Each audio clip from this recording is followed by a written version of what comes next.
Alors bonjour à toutes et à tous, bienvenue sur dailyfx.fr, début du point de marché Wall Street Insider, Vincent Gann, heureux de vous retrouver pour bien cette émission quotidienne qui a lieu l'après-midi, soit 14h15, soit 15h15. Alors j'espère que pour ceux qui l'ont fêté, vous avez passé de joyeuses fêtes de Noël. C'est à nouveau une semaine assez légère qui s'annonce puisqu'on a un jour férié, le premier de l'an. Euh, le volume reste assez anémique sur les marchés financiers, qu'il s'agisse d'ailleurs du marché action ou du marché d'échange. C'est ce que je vais vous montrer à travers les chiffres du volume sur le marché action, mais aussi tout simplement quelque chose que vous avez pu vous regarder vous-même en utilisant notre volume d'échange réel sur les paires de devises et notamment sur le cours de la paire euro-dollar pour constater en fait que depuis la séance du 22-23 décembre, eh bien, le volume des échanges a fortement chuté.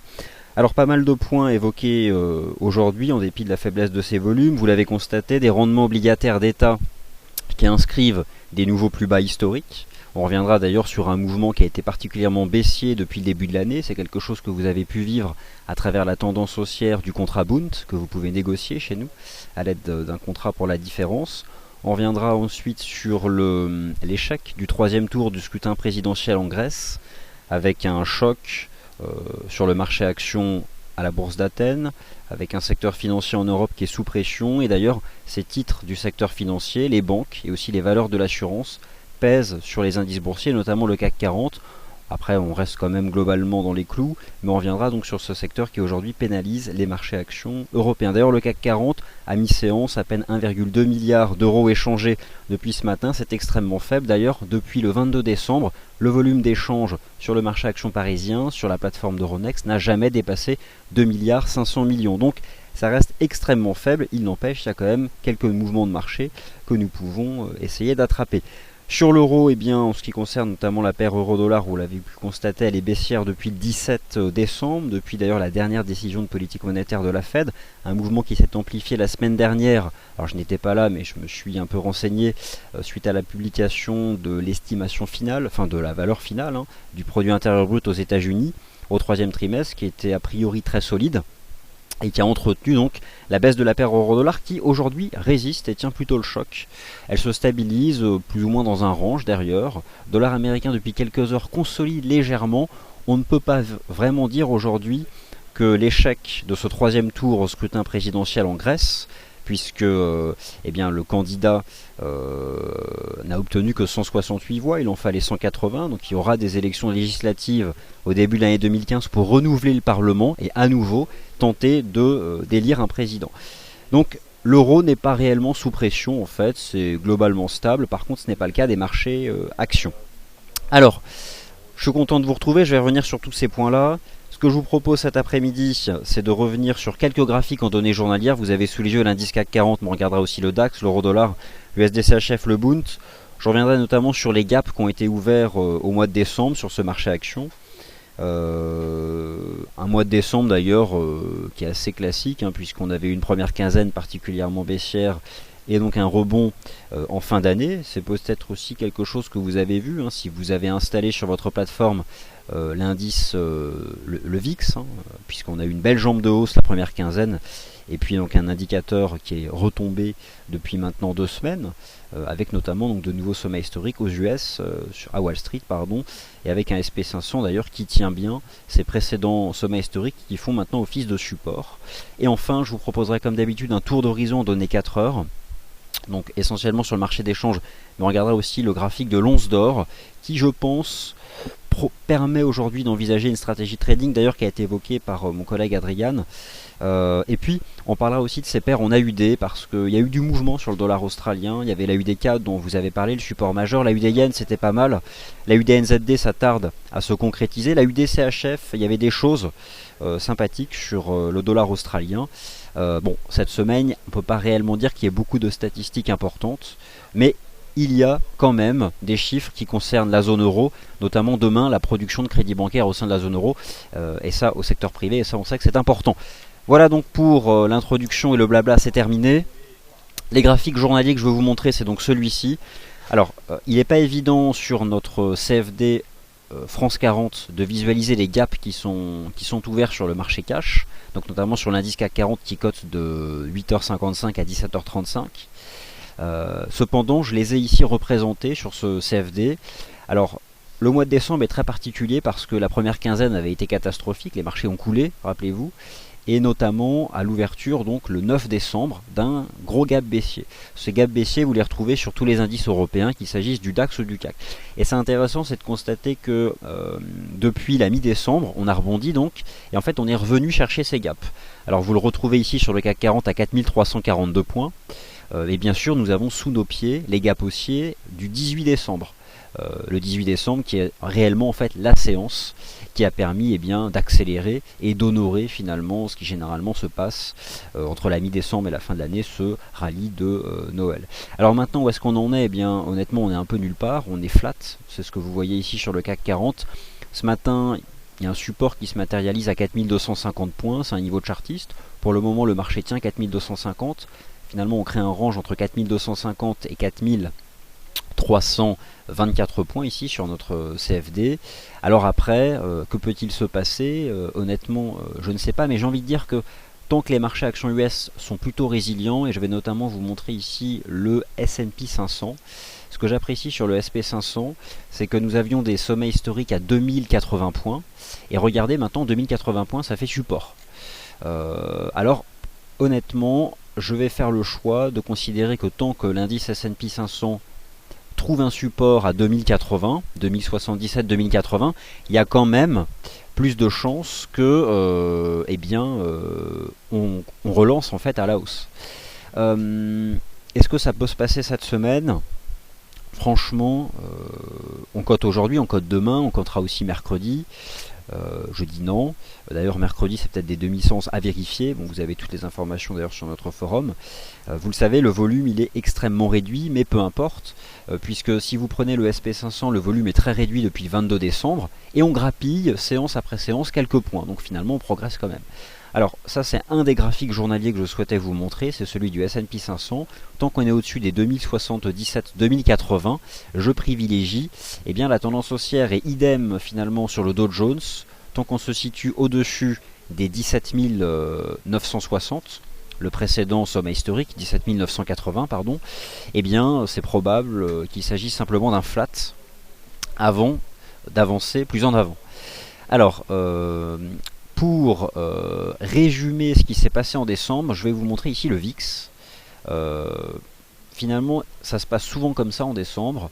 On avait eu ici une explosion de cette mesure de la volatilité implicite entre le 5 décembre et le 16 décembre. Et depuis le 16 décembre, c'est retombé.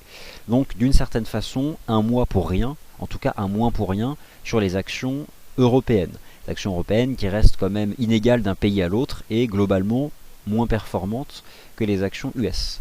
Si vous prenez le DAX, ici en données journalières, c'est exactement le même scénario que sur le CAC 40. Nous avons ouvert un gap baissier le 9 décembre, un gap baissier dont la partie basse passe à 9950.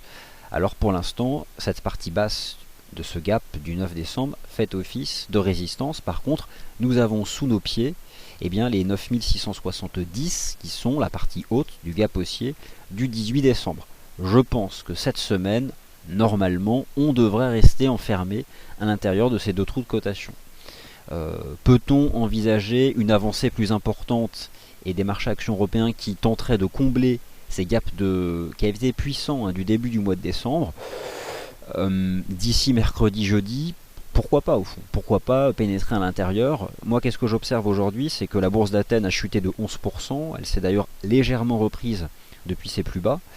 J'observe que globalement le secteur financier est sous pression. Alors, je vais vous montrer ici le CAC 40 décomposé en fonction de ses composantes. Donc vous avez ici un histogramme. J'ai mis en rouge les valeurs du secteur de la finance qui composent le CAC 40. Donc vous avez BNP Paribas, AXA, Société Générale et Crédit Agricole. À E4, ces titres représentent 16 à 17% de l'indice. Et aujourd'hui, ils sont tous dans le rouge. La SG perd 3, AXA perd 2,5, 3, bref. C'est quand même des titres qui mettent sous pression l'indice. Et aujourd'hui, manque de chance, Total est aussi sous pression. Donc vous avez au moins un bon tiers du CAC qui est aujourd'hui sous pression uniquement à travers 5 valeurs. Mais un bon tiers de son poids. Heureusement pour le CAC aujourd'hui que Sanofi est leader. Heureusement que Sanofi grappille et se maintient dans le vert puisque c'est un titre qui finalement partage la première place dans cet indice avec Total, puisque la baisse du prix du pétrole a fait perdre beaucoup de poids à Total dans l'indice parisien, et au contraire le secteur de la santé, qui est un des plus performants en Europe en 2014, fait que finalement ces deux titres se valent. Donc aujourd'hui, Sanofi sauve la mise et permet d'équilibrer légèrement la mauvaise performance du secteur des valeurs bancaires et des valeurs de l'assurance sur les marchés actions européens. Malgré tout, quand même, depuis ce matin, admettons que dès que les marchés actions européens testent des supports, on voit qu'il y a quand même un attrait acheteur, il y a un biais en tout cas, et donc c'est le choix que je fais de continuer de privilégier les supports, et notamment donc tant que les marchés actions US, à travers le SP et le DO, eh bien, voient leur précédent sommet historique agir comme support. Alors on va pas rester longtemps sur les graphiques journaliers parce que je sais que c'est pas forcément ce qui vous intéresse le plus, mais je tenais donc à vous montrer le CAC, le DAX. Un marché aujourd'hui qui est important, et c'est un marché qui n'est pas seulement important aujourd'hui, mais il l'est depuis le début de l'année. Depuis le début de l'année 2014, je pense que si vous reprenez un peu l'historique de nos analyses, on vous a à de nombreuses reprises conseillé des stratégies d'achat sur la seule façon chez FXM de jouer le marché obligataire d'État, à savoir le Bund. C'est le contrat qu'on vous propose. Et depuis le début de l'année 2014, ce contrat prend 12%. Donc, le Bund prend 12%. Je vous rappelle que le CAC est à l'équilibre depuis le début de l'année, puisque le point mort du CAC, c'est 4295 points. 4295 points, c'est le cours de clôture du 31 décembre 2013. Donc, en clair, c'est une année pour rien pour le marché action parisien. C'est un peu différent avec le DAX, puisqu'il doit gagner 3% depuis le début de l'année, mais finalement, aucun marché action européen, depuis le début de l'année, peut-être éventuellement le marché action belge a confirmé, à travers l'indice BEL 20, éventuellement jeter aussi un œil à la performance du SMI, mais finalement parmi ces actifs européens, le Bund avec 12% de performance, c'est quand même un des actifs les plus performants. Alors les rendements obligataires d'État, ils font à nouveau des plus bas alors historiques en ce qui concerne le rendement obligataire de l'État allemand à 10 ans, on est passé sous 0,57 je crois, peut-être même sous 0,56, il faut vérifier, mais c'est un mouvement général à l'Europe, puisque en fonction des pays, on a perdu entre 100 et 300 points de base depuis le début de l'année. Alors pour tout un tas de raisons, mais essentiellement eh bien, les mesures de soutien de la Banque Centrale Européenne, bref, tout ce qui fait au fond que les banques commerciales et les grands assureurs peuvent se porter acquéreurs d'obligations d'État. Et finalement, il y a une demande importante, c'est un actif qui est très recherché, qui a attiré beaucoup de liquidités, les taux baissent, le prix monte, ça c'est quelque chose que l'on comprend bien. Alors, petit bémol tout de même sur le court terme, j'attire votre attention sur juste un élément chartiste, c'est un canal de progression dont la partie haute passe au niveau des 156 points. Après, ça reste un canal et au fond, c'est un niveau qui peut être franchi. Mais en tout cas, bon, c'est pas évident de vous donner des objectifs de cours étant donné que la grande question que tout le monde se pose, c'est est-ce qu'en 2015, les taux d'intérêt peuvent encore descendre? Ça, c'est la grande question que tout le monde se pose. Le Bund là à 10 ans, enfin le rendement obligataire d'État allemand 0,56 à 10 ans, et puis j'ai envie de dire pourquoi pas 0,30 en 2015 ou 0,20, enfin honnêtement personne ne le sait au fond. En tout cas, pour le moment ça tient bien, et ici, eh bien, lorsque vous étudiez le prix de notre CFD Bund, aujourd'hui on fait des nouveaux sommets annuels en franchissant les 155,50. Alors je vous ai mis ici une résistance à 156, bon, c'est un chiffre rond, c'est la partie haute d'un canal, mais au fond, si aujourd'hui on a une cassure qui se confirme, je ne serais pas surpris finalement qu'on aille voir même jusqu'à 160, hein, pourquoi pas. En partant du principe qu'on aurait eu ici un petit mât, là on sort par le haut d'un petit flat, donc pourquoi pas. En tout cas, c'est un actif qui est bien construit sur le plan technique, et aujourd'hui qui fait encore donc des nouveaux sommets. J'ai encore deux graphiques en données journalières à vous montrer, et ensuite on passe au graphique intraday, et puis après je répondrai à vos questions. Alors, deux graphiques que vous connaissez bien, celui de l'euro-dollar et de l'USD-CHF. En données journalières, cette fois-ci, il m'intéresse. Pourquoi? Parce que j'étais pas là la semaine dernière, et je constate que depuis le 17 décembre, on a eu un choc. Alors c'est depuis d'ailleurs la dernière décision de politique monétaire de la Fed, et la conférence de presse, la dernière conférence de presse du gouverneur de la Fed. On est passé de 1,25 à 1,2150. Ensuite, on a eu un très bon PIB aux États-Unis au troisième trimestre, je crois plus de 4%, enfin bref, c'est un super chiffre.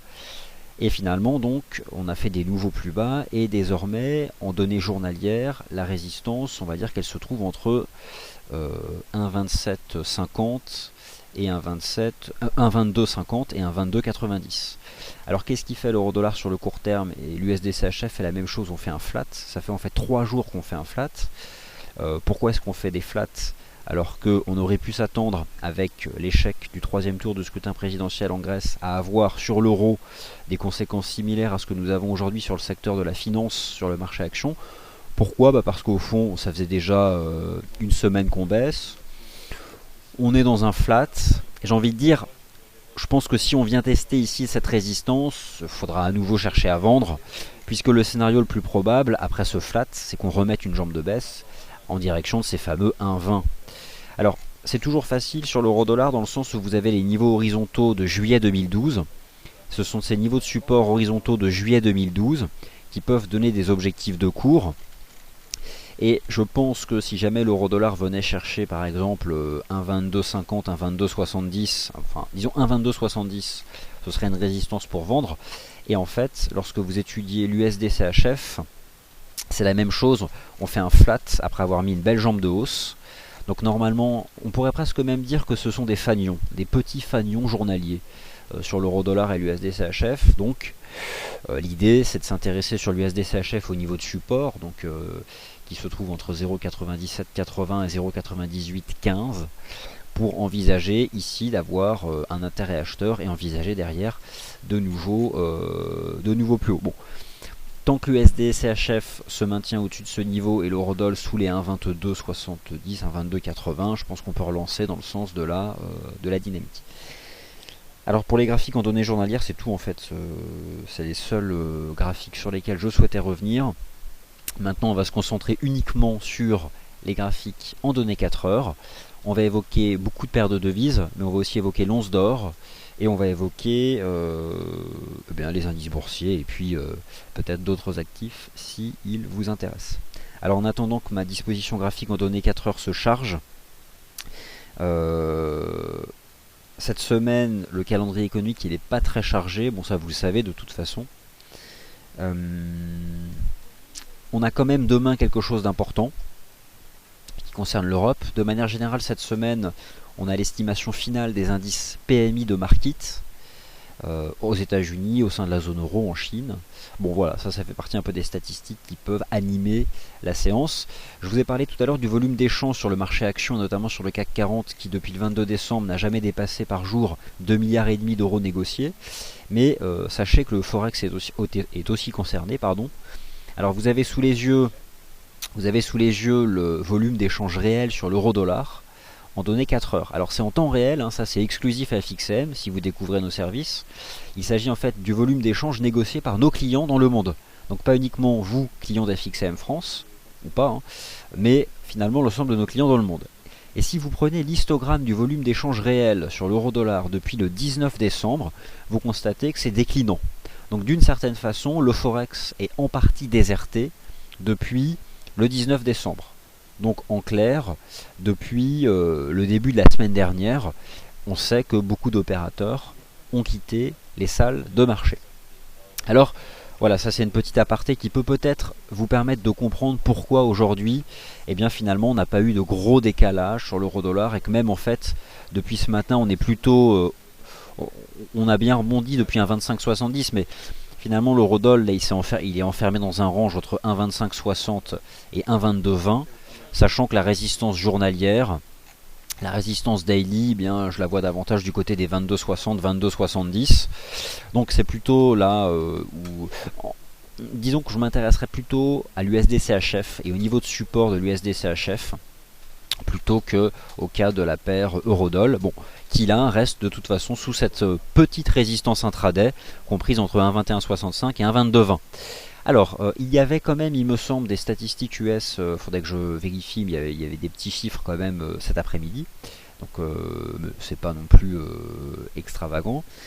Dans les graphiques en données 4 heures, il y a une configuration graphique qui m'interpelle, je ne sais pas quoi en penser, c'est celle de l'once d'or.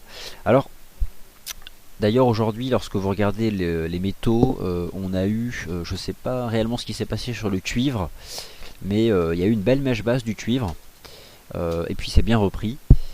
C'est pas forcément quelque chose qu'on retrouve sur les autres métaux. Par contre, si je me concentre sur les cours de l'once d'or, voilà la question que je me pose. L'once d'or, il a mis une jambe haussière ici, donc on était quand? C'était vendredi dernier. Voilà. Le vendredi 26 décembre, on a mis 3 chandeliers 4 heures de hausse d'affilée. Donc pas mal.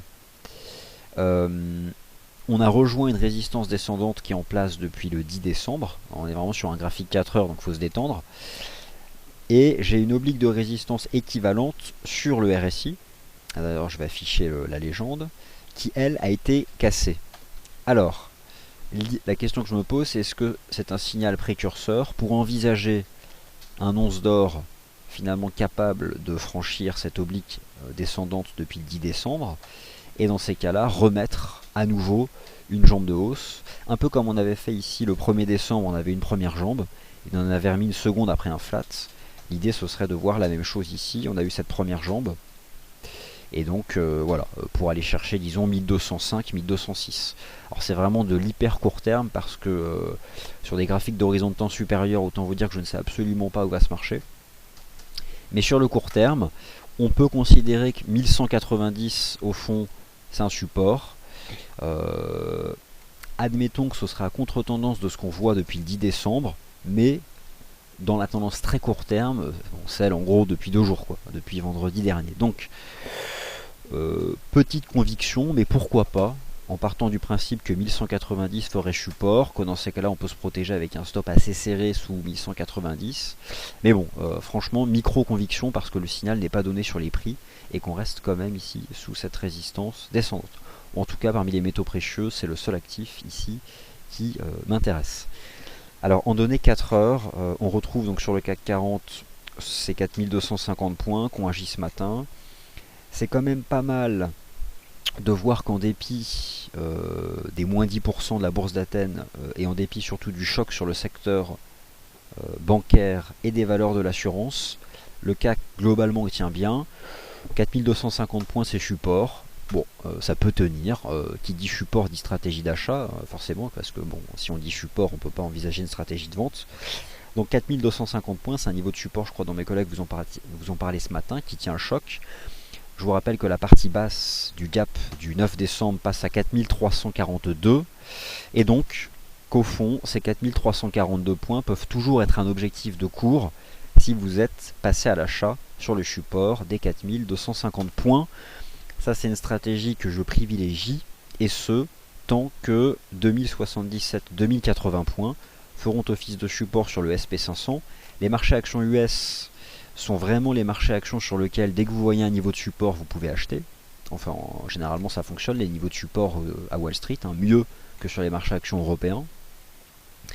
Et si vous prenez ici le SP500 donné H4, vous avez ici donc les précédents sommets annuels qui avaient été inscrits le 5 décembre à 2079,6 points sur notre CFD SPX 500. Et vous constatez que depuis qu'on les a cassés à la hausse le 23 décembre, ça fait office de support. Tant que ça tient, eh bien je pense que ça peut relancer à la hausse. Et donc le SP500 et le Dow Jones, dès qu'ils sont sur des niveaux de support, au fond, ils sont vraiment idéaux. Enfin, ce sont des stratégies idéales pour des stratégies d'achat. Et notamment sur le Dow Jones, le support ici à 17 985 points. Alors après, ce sont des stratégies techniques. Pourquoi je dis idéal pour des stratégies d'achat? Parce qu'une stratégie, elle est idéale dès lors qu'on peut y appliquer un bon money management. Et en clair, lorsque vous êtes sur un support, le stop de protection que vous devez nécessairement placer, il se situe juste en deçà du niveau de support. Au moins là, vous avez un niveau en dessous duquel on peut de manière limpide positionner un niveau de support, un stop, sachant que bon, on peut casser le support et ça peut être exécuté. Ça honnêtement, personne ne le sait. Mais en tout cas voilà, je vois plutôt depuis ce matin des opportunités d'agir sur des niveaux de support sur différents indices boursiers. Alors, maintenant le FX, tour d'horizon. Alors pas forcément dans l'ordre, mais si, en fait dans l'ordre alphabétique. Alors, la UDCAD. L'AUD-CAD, je crois que on vous a proposé une stratégie de trading sur ce niveau de support majeur ici qui se trouve à 0,9411. L'AUD il me plaît depuis ce matin parce que j'ai vu pas mal de choses intéressantes sur l'AUD. Alors l'AUD-CAD, vous aviez ce niveau de support horizontal. Bon, Adrien nous en a beaucoup parlé quand on était dessus. J'ai envie de dire que on est dans le trade ou pas. Y a-t-il encore quelque chose à faire sur l'AUD de manière générale? Y a-t-il encore des opportunités actuellement à court terme sur le FX? Alors, je vais directement vous dire où je pense qu'il y a peut-être des opportunités sur le FX. Je m'intéressais ce matin à la paire de devises cadienne. Alors si vous avez étudié la section avis d'analyste, vous verrez que je vous ai proposé un achat du CAD yen sur 103,50. Là aussi, l'idée c'est qu'une stratégie d'achat elle est bonne dès lors, ou de vente dès lors qu'on a un bon money management sur le CAD yen, mais aussi sur la UD yen. Je voyais les choses de cette façon. On a mis une jambe de hausse depuis le 16 décembre et on fait des flats maintenant. Le CAD yen il fait un flat intraday entre 103,40 et 103,88. Et bon, bah, selon l'analyse technique, je vois plutôt ça comme pas un drapeau, mais bon, un petit rectangle, disons un fanion, quoi. Bon, une petite phase de transition latérale courte avant d'envisager une relance haussière. Ça, c'est la probabilité, la théorie. Maintenant, en pratique, en termes de stratégie de trading, les 103,50 étaient un niveau d'achat intéressant. Pourquoi? Parce qu'on se protège avec un stop qui est juste sous les 103,30. Donc honnêtement, le risque, il était vraiment bien maîtrisé, et pour le moment bah, on a repris une trentaine de pips depuis ce niveau de support qui me plaît toujours. Donc je pense que ces 103,40, 103,50 sont un bon niveau d'entrée sur le CAD yen pour viser au moins 103,98, et puis si derrière 103,98 ça passe, aller chercher les 104,70.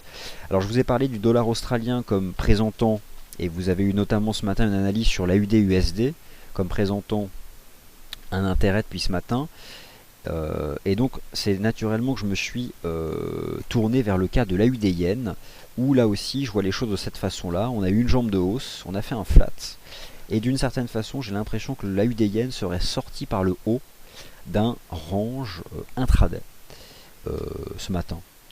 Donc ce que je pense de l'AUD yen, c'est qu'en fait le marché a donné sur le court terme, sur le chandelier de l'ouverture de la session européenne, un signal d'achat qui se constitue par la cassure haussière des 97,96 et qui, je pense, permet sur la UD yen de viser une reprise en direction des 98,75, 98,80. Donc ce sont des trades très courts avec une espérance de rentabilité de 70 à 80 pips, mais l'idée c'est que lorsque nous étions sur support, le stop se réduisait à 30 ou 35 pips. 35 pips de risque pour 80 d'espérance de rentabilité. On est dans les critères du money management et c'est plutôt attractif sur le plan d'analyse technique. Donc voilà, moi la UD yen me plaisait, mais vraiment ce matin c'est du côté du CAD yen que je voyais quelque chose d'intéressant à faire.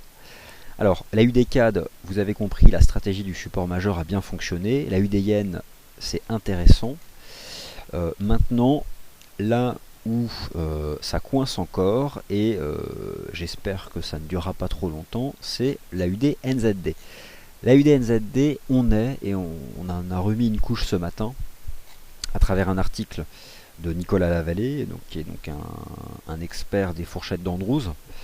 On en a remis une couche ce matin, vous rappelant que pour des raisons temporelles, donc on travaille sur l'axe des abscisses, donc pour des raisons mettant en avant un cycle temporel, et aussi pour des raisons chartistes, la zone comprise entre 1,0430 et 1,0490 est une zone support. Et le titre était bien choisi parce que c'était tendance baissière versus support majeur. En effet, il suffit de prendre ce graphique pour constater que depuis le 31 octobre, bon, bah, la tendance elle est baissière puisqu'on est passé de 1,13 à 1,04. Alors bon, bah, qu'est-ce que c'est si c'est pas une tendance baissière? Est-ce que la UD NZD va faire comme, disons, la UD CAD? Voilà, c'est-à-dire rebondir sur un niveau de support majeur. J'y crois encore, et je pense que mes collègues y croient encore aussi. Je vais passer ici en données 4 heures en cours de clôture, et voilà ce qui se passe sur la UD CAD. La UD NZD. Ça, disons que ça commence à être... il serait quand même temps un jour de franchir une résistance, La première, je la vois à 1,0490. Voilà donc comment je vois les choses. Si la UDNZD parvient à refranchir 1,0490, disons sur la base d'une clôture H4, on aurait enfin l'amorce d'un signal technique positif. Ça fait longtemps qu'on n'a pas eu sur la UDNZD un signal technique positif. Ça fait tout simplement depuis plusieurs mois qu'on n'a pas franchi une résistance. Et le franchissement d'une résistance, c'est le signal positif de base en analyse technique. Donc j'aimerais voir un 0,490 franchi à la hausse. Pour l'instant, ça n'en prend pas le chemin. Ok. Maintenant, si le support de moyen terme vous intéresse, quel est le niveau de support horizontal et le plus bas des 10 dernières années? C'est 1,0428. Voilà, c'est un niveau de support majeur et nous avons en tout cas plutôt choisi le scénario du support majeur. Et j'espère que cela se matérialisera rapidement. Et pour l'instant, c'est pas le cas. Alors, bon, on constate que l'once d'or reste clairement sous pression, donc c'est vraiment difficile. On reste sous cette oblique de résistance. Ce matin, on a fait une petite mèche basse sur l'once d'or, ça a repris. Là, on remet un corps baissier. Bon, j'admets, ça n'a pas une tête exceptionnelle, mais bon. J'ai pas non plus envie d'adopter une stratégie de vente sur l'once d'or, en fait. Et j'aurais même plutôt tendance à croire que, bon, bah, il y a certains niveaux de support, bon, 1185, qui peuvent peut-être agir. Après, bon, j'admets que pour l'instant, on reste couvert par cette oblique depuis 10 décembre. Donc, à voir. Attendons la close, mais bon. Bon, là j'avoue, on reste sous la résistance, ça n'a pas non plus une tête exceptionnelle. Alors, donc je vous ai parlé du CAD-Yen. Alors, je vais continuer le tour d'horizon. Qu'est-ce qu'on doit penser de la UDCHF? Alors, qu'est-ce qu'on peut penser de la UDCHF? Est-ce qu'on doit considérer en fait qu'on est en intraday sorti par le haut d'une période latérale? C'est possible. C'est possible que la UDCHF soit capable d'aller plus haut sur le court terme. Mais je pense que disons que on a quand même une résistance à 0,8044. Alors c'est pas évident de vous dire est-ce qu'on a donné un signal positif, disons, dès vendredi dernier, ou est-ce qu'en réalité cette toute première résistance des 0,8020 va agir. Il faudrait que je jette un œil à l'euro AUD pour voir ce que lui nous donne comme information. Et l'euro AUD, est-ce qu'il me donne une information bien précise?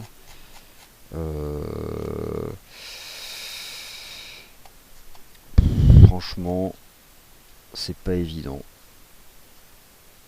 Si je passe en cours de clôture, j'ai envie de dire que 1,50 c'est une résistance, mais bon, on n'a pas non plus accéléré à la baisse, donc bon, sur le court terme, tant qu'on se maintient sur les 1,50, je pense que c'est une paire de devises qui reste plutôt sous pression, mais en même temps casser un support et ne pas accélérer à la baisse, ça met du doute. Donc je serais plus prudent et honnêtement je pense que la UDCHF, il y a probablement mieux. La UD Yen m'intéresse plus en fait. Parmi ces paires en AUD, j'ai pas ici une vision hyper claire à vous proposer sur la UDCHF. Bon, la UD USD, vous en a parlé ce matin, vous avez quelque chose de propre.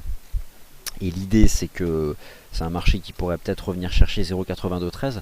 Alors d'ailleurs, le dollar US, je me suis posé la question et je me suis demandé si on n'était pas simplement en train de faire un drapeau.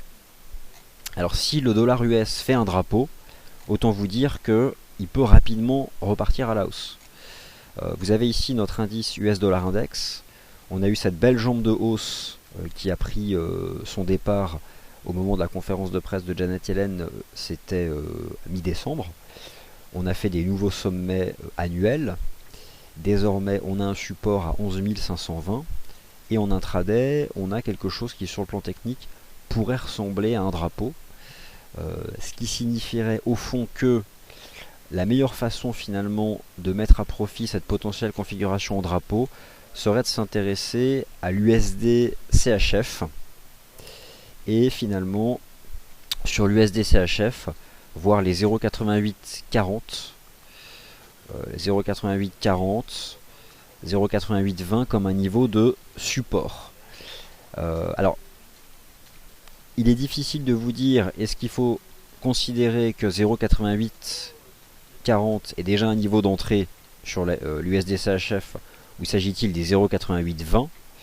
J'ai envie de vous dire que on peut envisager une stratégie de positionnement à l'achat sur 0,8840 protégé par un stop sous les 0,98.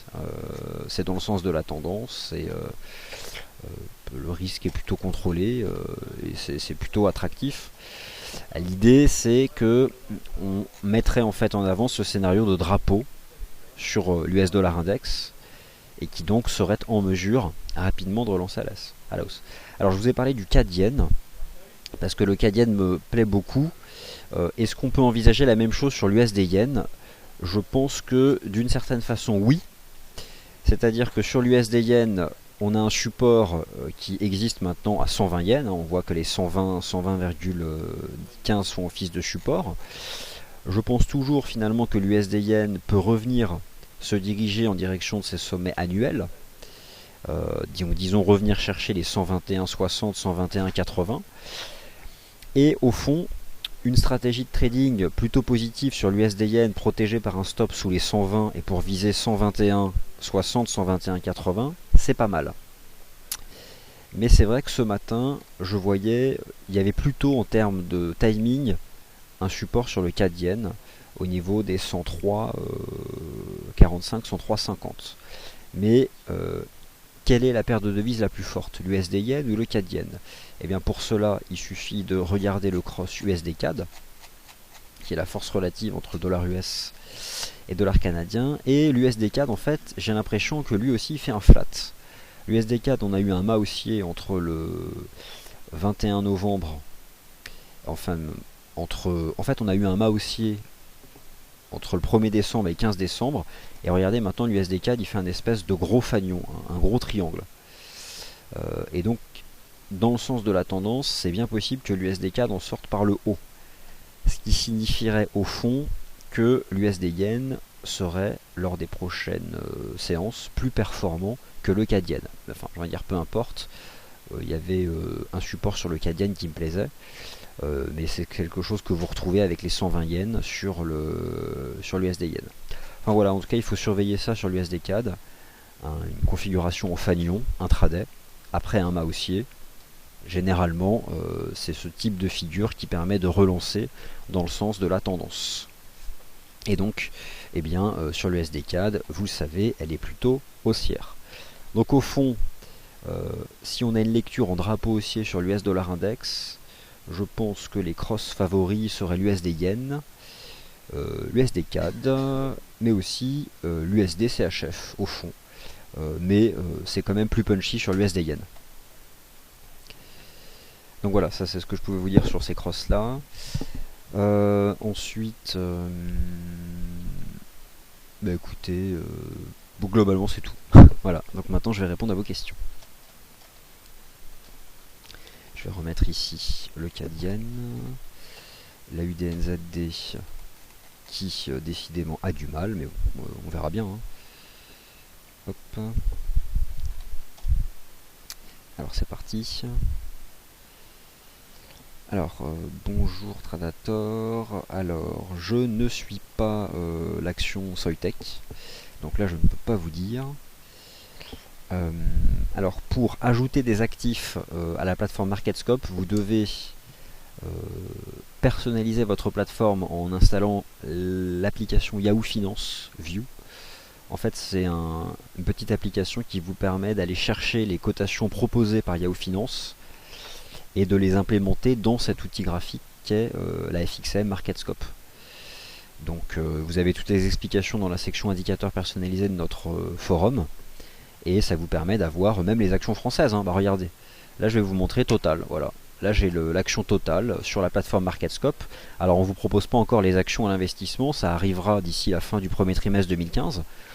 Mais donc vous les aurez en direct. Hein. Mais voilà, par exemple ici vous avez l'action totale et j'ai utilisé l'application Yahoo Finance, tout simplement. Ça a permis d'ajouter la cotation, le prix de l'action totale en utilisant notre outil graphique. Alors, bonjour visiteurs, quelles sont les actions qui sont liées, qui sont impactées par la Grèce? Vous avez qu'à regarder aujourd'hui le palmarès du CAC, hein, c'est le secteur financier. Donc les bancaires plus AXA. C'est ce que vous avez dans le CAC. Alors, PYJ, donc notre indicateur de volume, si je vous confirme qu'il s'agit du volume d'échange réel. Alors Pierre nous rappelle qu'à 16h30 on a un indicateur d'activité aux États-Unis, l'indicateur d'activité industrielle de la Réserve fédérale de Dallas. Alors, bonjour Oracle. Alors en ce qui concerne le cuivre, c'est tout simplement que j'ai peu le temps de m'y intéresser. Voilà, mais il y a des explications. Mais je n'ai pas eu le temps de m'y intéresser, mais je reviendrai avec vous dès que j'aurai eu le temps de le faire. Alors, maintenant les pétroles. Les pétroles, c'est tout simple. Vous prenez vos graphiques en données journalières et vous allez tous constater que depuis la mi-décembre, d'ailleurs depuis le point bas des marchés actions, les pétroles sont dans des ranges. On est dans des ranges au sein d'une tendance qui est fermement baissière. Sauf que si je prends par exemple ici le WTI, il s'avère en fait que les 54 $, et je vais vous montrer ici en données hebdomadaires, les 54 $ sont un gros pivot horizontal. Donc, et d'autre part en données hebdomadaires, on avait tenté de faire quelque chose de pas mal ici mi-décembre, finalement on voit que ça retombe. Bon, les pétroles sont plutôt dans des flats. Alors c'est vrai que si on devait casser les plus bas du 16 décembre, eh bien on ferait des nouveaux plus bas, hein, ça c'est clair. Mais bon, on sait que ce sont des marchés qui approchent des zones de soutien de long terme. Elles sont probablement peut-être encore un peu plus bas. Vous avez un article sur le site, notamment de la semaine dernière, qui vous montre où sont ces zones de soutien de long terme. Là on est dans des ranges et c'est tout à fait possible que d'ici la fin de l'année, je prends pas trop de risques hein, puisque l'année boursière se termine dans 2 jours, qu'on reste dans ces ranges sur les contrats de pétrole. Alors, pourquoi est-ce que la UDNZD suit une tendance baissière depuis le mois d'octobre? Pourquoi? En fait, la UDNZD, c'est uniquement la force relative entre le dollar australien et le dollar néo-zélandais. Il vous suffit d'observer la tendance des crosses AUD-USD et NZD-USD pour constater que l'AUD-USD, il a été fermement baissier ces derniers mois. Pourquoi? Parce que on a une banque centrale et notamment un gouverneur qui met à chaque fois dans ses conférences de presse l'accent sur le fait que le taux de change du dollar australien est encore trop élevé. Et au contraire, on a, enfin au contraire pas vraiment, mais une banque centrale de Nouvelle-Zélande qui en 2014 a quand même augmenté ses taux d'intérêt au premier semestre. Elle ne l'a pas fait depuis, mais elle l'a fait quand même au premier semestre. Et elle a plutôt laissé entendre qu'elle le ferait à nouveau l'année prochaine. Bon, au-delà de ça, il s'avère que sur le plan de l'analyse technique, la zone actuelle est une zone de support extrême, on peut même dire de support extrême sur l'AUD-USD, et que, en s'appuyant sur ce support extrêmement fort, on privilégie au niveau actuel les stratégies d'achat. Combien de temps on va rester sur ce niveau et peut-on le casser? Tout est possible sur les marchés, on peut tout à fait en effet le briser, mais nous on privilégie finalement le scénario qui s'est produit en décembre 2005. Vous pouvez reprendre l'AUD NZD en décembre 2005, où finalement on avait tenté d'inscrire des nouveaux plus bas, avant de se reprendre violemment sur ce support des 1,0428. Donc, notre raisonnement est de dire que tant que les 1,0428 font office de support sur ce graphique de long terme, on privilégie plutôt des stratégies de rebond. En tout cas, au niveau actuel, il est difficile d'envisager des stratégies de vente, puisque lorsqu'on est à proximité d'un niveau de support majeur, on ne peut pas adopter une stratégie de vente, je pense.